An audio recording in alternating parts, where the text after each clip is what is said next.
Hello again, this is Rick with video number 2 about MVJs, Metaphysical Value Judgments, or Sense of Life if you prefer. The big duel between Apollo and Dionysus, between the hard-ass, kind of anally retentive, kind of Batman kind of mode of living, or on the other hand, the more light-hearted Doctor. I'm going to give a lot of examples for this. You'll see. Hopefully it'll become clearer, not more murky. So I'm going to lead off with a couple of clips put together by my buddy Dan of The Long Kiss Goodnight, which used to be one of my very favourite movies. And this is going to show not a contrast, which I'll be getting to shortly, but a metaphysical value judgment about what life is, which is what Steph was giving us in the podcast under question, and what I'd like to counter with, my contrasting view. But here is a sense of life from this film. Mom, it won't work, swear. Sure it will. You're one of the X-Men. You're tough. Ready? Let's go. 3, 2, 1. Wait, go. I'm not ready. Go, go. Keep going, keep going, keep going. Ow. Ow. I can't do it. I want to go home. Look, I know you're afraid. That's the whole point, kid. You see that?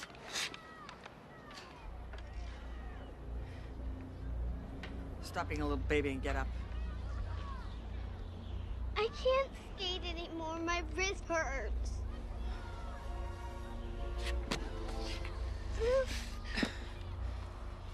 Life is pain. Get used to it. See, you will skate all the way to the shore, princess, and you will not fall again. Am I understood? Yeah, so you get the idea that life is pain from these scenes, and also, clearly, which is relevant to our purposes here, it's being passed on and internalized by the next generation. Like I was saying earlier, this is the old Apollo Dionysus thing. This is Bert and Ernie. This is Elmer Fudd versus Bugs Bunny. This is the Master versus Doctor. This is we got Frank and Hawkeye from MASH. Some of these you might not know. Just focus on the ones you do. Pop culture references here, trying to prove philosophy through aesthetics, I guess.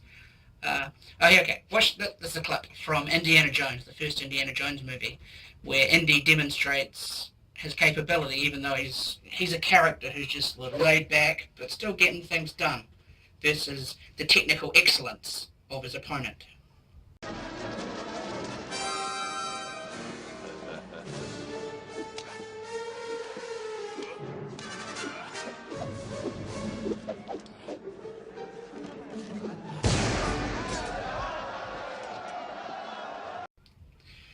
So, I think that speaks for itself. Who else is on my list? Wile E. Coyote versus Roadrunner. So on the one hand, you've got the Wile E. Coyote, technical excellence, some sort of vector calculus wizard, and putting together all these contraptions to surgically destroy the Roadrunner bird. And on the other hand, you've just got meep, meep, pew, totally taking it easy, not worried about a damn thing. Roadrunner reminds me of the Flash, and funnily enough, on the Facebook today, there was a meme shot up with this picture, which I'll stick up there, where Green Lantern's basically saying, "This is not supposed to be fun," and Flash is saying, "Come on, let's have some fun while we're fighting crime." And who else? Shrek and the Donkey. This comes up over and over, and I could just go on forever and ever and ever and ever with examples about this duel that's been going on for, since there's been art, since there's been people, sort of straight down the line kind of a guy versus the, Beverly Hills Cop kind of a guy. So on the one hand, you've got the Beverly Hills Cops, if you've seen that film, and on the other hand, you've got Axel Foley, who's still a professional, still getting the job done, but he's having a lot of fun. He's just laid back in what he does, and here's a clip to illustrate that. We're the first team. Yeah, we're not gonna fall for a banana in the tailpipe. You're not gonna fall for the banana in the tailpipe? It should be more natural, brother. It should flow out like this. Look, man, I ain't falling for no banana in my tailpipe. See? All right. Another one is Mary Poppins and Mr. Banks versus Bert, the character from the film, which I think is also very, very relevant. I'm going to play a few clips of that just to finish off this little video. There's Christopher Plummer. I guess there's Mr. Von Trapp, or I can't remember his bloody real name, but it's Von Trapp, right? Versus Maria in The Sound of Music. So making it into my list is Julie Andrews 2 times. Here's a good one. Now there's Spock, of course, versus Scotty in Star Trek, or Captain Kirk at various times.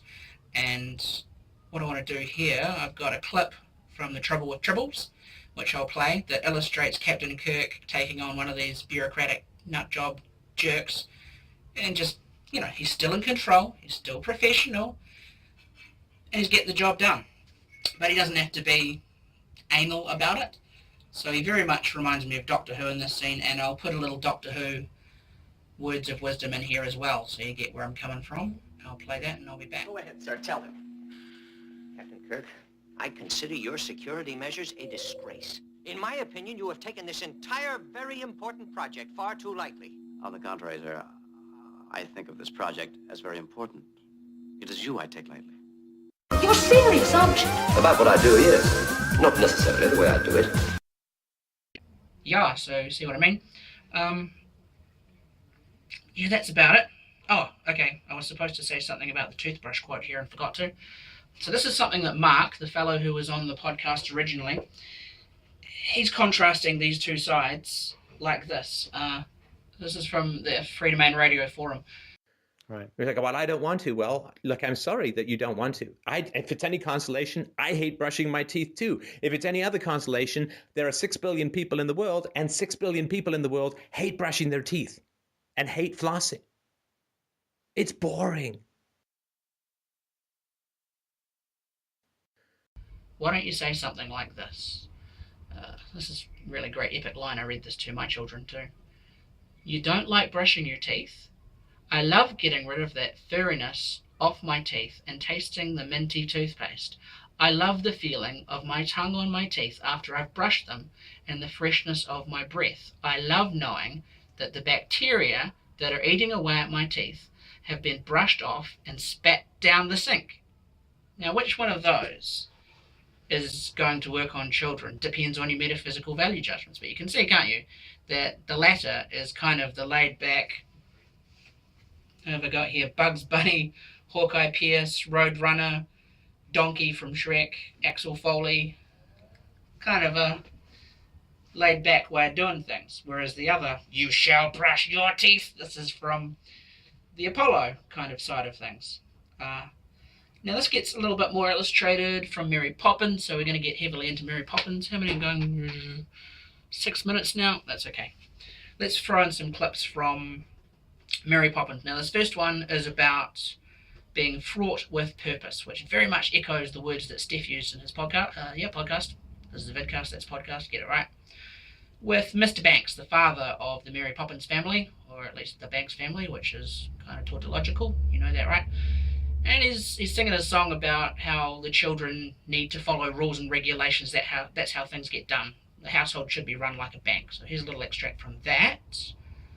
The children must be molded, shaped and taught, that life's a looming battle to be faced and fought. In short, I am disturbed to hear my children talking about popping in and out of chalk pavement pictures, consorting with racehorse persons, fox hunting.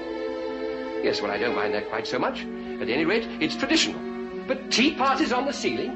I ask you, having tea parties on the ceiling, and highly questionable outings of every other kind. If they must go on outings, these outings ought to be fraught with purpose, yes, and practicality. These silly words like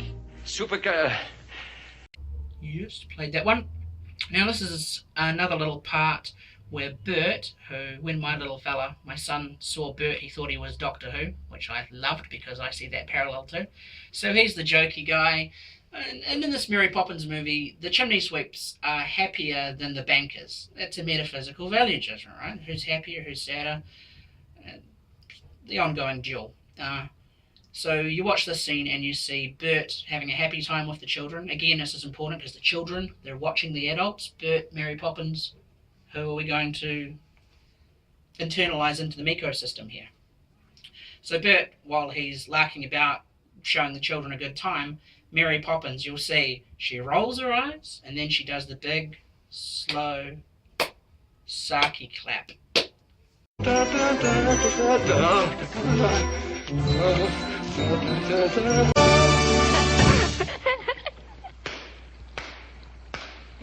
that's lovely. Now, not to mess with your mind or anything, but Mary Poppins, apart from being a hard ass, possibly, is it P.L. Travers? If you've seen Saving Mr. Banks, very good movie that helped me understand the Mary Poppins movie much better. Maybe it would be understandable that Mary Poppins, the character in the books, would not be singing this song, or any songs for that matter, possibly. So this could be a bit of a break with the character, but you know, it's in the movie and it illustrates a point, so I'm going to throw it in anyway. This is the Spoonful of Sugar song, but I'm not going to play that. I'm just going to play the very beginning of it, where Mark's advice about toothbrushing is illustrated by the idea not of making children do drudgery, or even telling them that they need to, that that's the gateway to success, that's the way to clean a room up. It's worth watching the whole music video, or the whole tune, and how the children learn to clean up. So yeah, I just, first little bit from Mary Poppins, I'm going to go out on that and listen to what she has to say, and you decide which you prefer. What's your sense of life? It is a game, isn't it, Mary Poppins? Well, it depends on your point of view. You see, in every job that must be done, there is an element of fun. You find the fun, and snap! The job's a game.